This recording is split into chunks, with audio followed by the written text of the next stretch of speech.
Brian is the executive vice president at Boardroom, Inc., an industry leader in both direct marketing and newsletter publishing. They've done hundreds of millions of dollars in revenue over their lifetime. He's joined the company in 1981 and has overseen the mailing of approximately 1.3 billion pieces of direct mail. That's billion with a B. He built his entire career in the offline world of direct marketing. So he has this crazy unique perspective most of us will never totally understand, I think. If somebody is brand new to the direct response marketing world, where would you have them begin learning? There are just so many amazing books. Certainly Breakthrough Advertising, which was written by Gene Schwartz in 1966. We haven't changed one word of it, and it's 100% relevant because it's about human behavior and human it's incredible. nature. And it doesn't that change. Hasn't changed, by the way. Yeah. I think something like Scientific Advertising, Claude Hopkins, gives you a really great sense of a lot of this stuff. I think reading even David Ogilvy. Ogilvy was a general advertising guy who really started getting direct marketing later on in his career and realized that getting a response and being able to measure everything. Anybody in your audience who watches Mad Men, which is one of my favorite shows. Me too.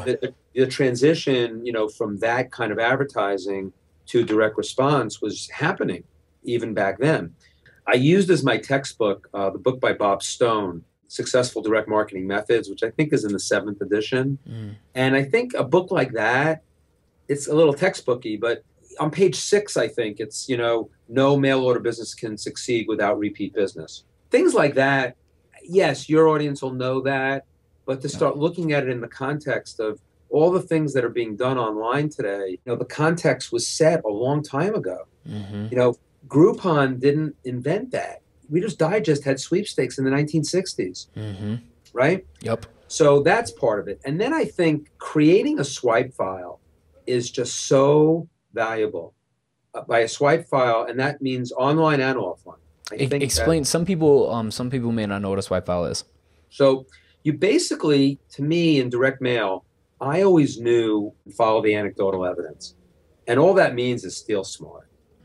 See a model that's working, figure out how that might fit with what you're doing, and then work your content into that model. We do it all the time. Everybody's using a video sales letter once they saw someone who was making it work. Yep. So anybody who was putting video sales letters and saving them, that's a swipe file. Yep. But a swipe file of direct mail in particular, even for internet marketers, would be so valuable.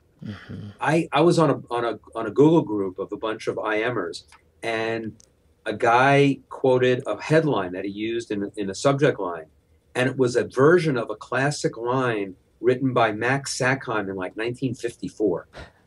We're smart, but you don't have to invent everything. Well, and for getting started with writing copy, or just getting started in the direct response world, that's the best way to learn it. One thing, I still do this today is like when I see promotions, I opt in for everything, which is why my inbox gets flooded with a bunch of crap. You definitely have 15 or 20 Gmail accounts, and, move things around and keep a little inventory. If you do it right, keep an inventory. I used to do this in direct mail.